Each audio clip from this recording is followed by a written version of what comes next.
is Stephanie Bennett from The Secret Place, talking about faith communication and culture today.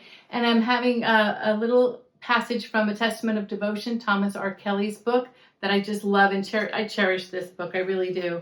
I don't even want to get a new, fresh copy of it, even though it's like dog-eared, dog-chewed here.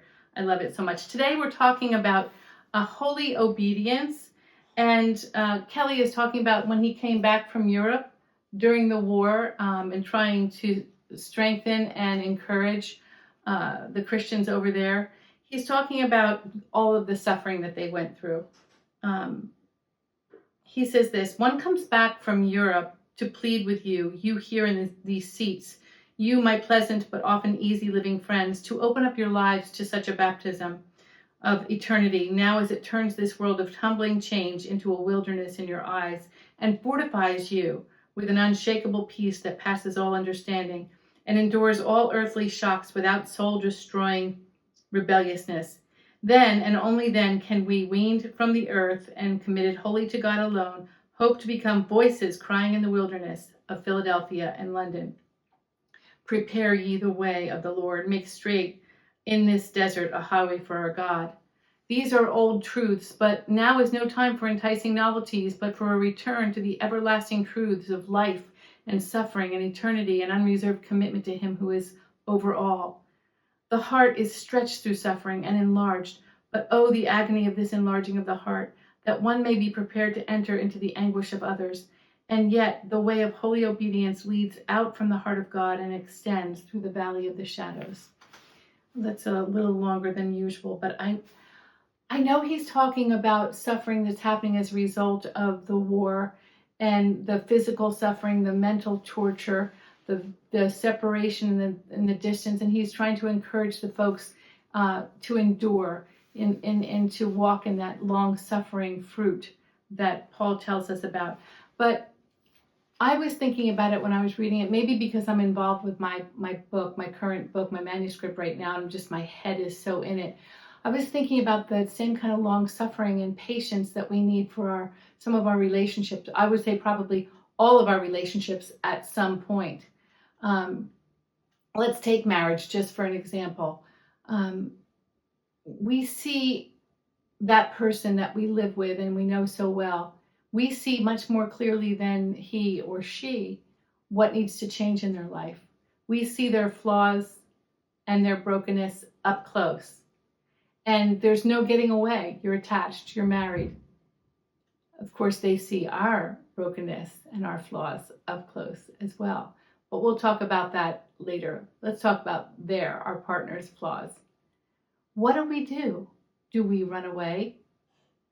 Do we nag and tell them again and again and again, you can't do this, this is wrong, I don't like this, why don't you change this? Or do we ignore them? Do we just kind of, wash our hands of them? They're gods, I can't handle it, I can't handle her, I can't handle him. Or what about another option?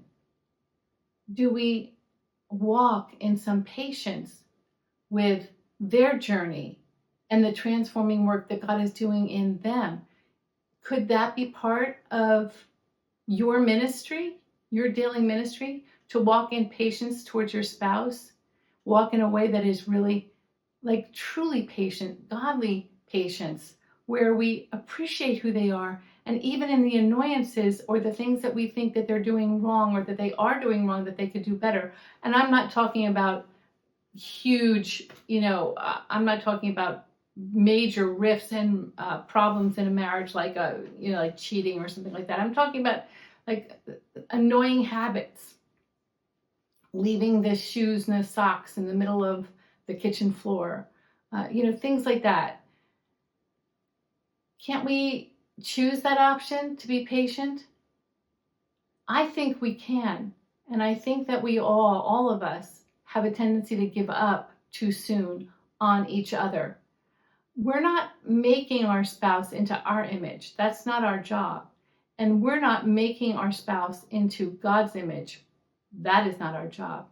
They are already made in God's image and being transformed into his likeness day by day, like you are, like I am.